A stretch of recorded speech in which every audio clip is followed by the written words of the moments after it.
நமக்கு இருக்கக்கூடிய பாவங்கள்லாம் குறையணும்னா அது எல்லாமே வந்து தேய்பிறையில் வைப்பாங்க. இது பார்த்தீங்கன்னா பௌர்ணமி முதல் அமாவாசை வரையிலான காலம் வந்து தேய்பிறை அல்லது கிருஷ்ணபக்ஷம்.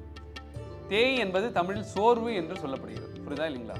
இந்த காலகட்டத்தில் சந்திரன் அளவு குறைவதை இது குறிக்கிறது. திதியை அடிப்படையாக கொண்ட தேதியை அறிய நமக்கு மாதம், பக்ஷம் அல்லது பிறை மற்றும் திதி தேவை.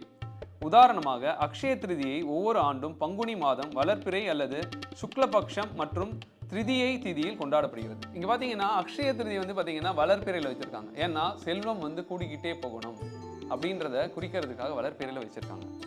சரிங்க.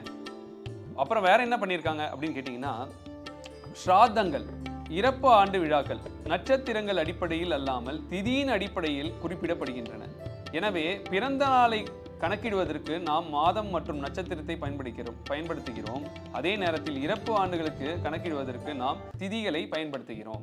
மகா சிவராத்திரி வந்து பார்த்தீங்கன்னா எப்போ வருதுன்னா தேய்பிறையில் வருது, சதுர்தசி இரவில் வருது.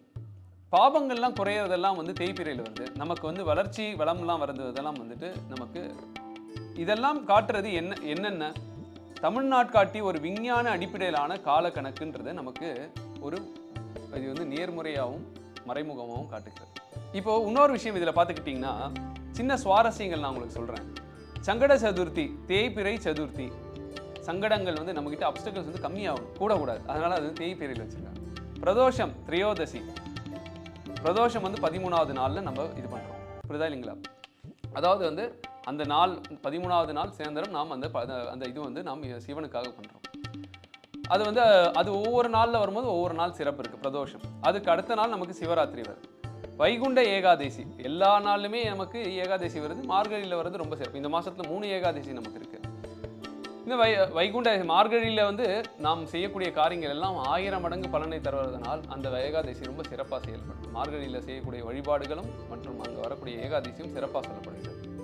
நவராத்திரி எப்போ வருதுன்னா மாஹல்ய அமாவாசைக்கு அடுத்த நாள் வருது நவராத்திரி. இதில் எல்லாத்துலேயுமே பார்த்தீங்கன்னா நமக்கு வந்து ஒரு ஆழமான ஒரு விஷயங்கள் நமக்கு நம்ம முன்னோர்கள் கொடுத்துட்டு போயிருக்காங்க.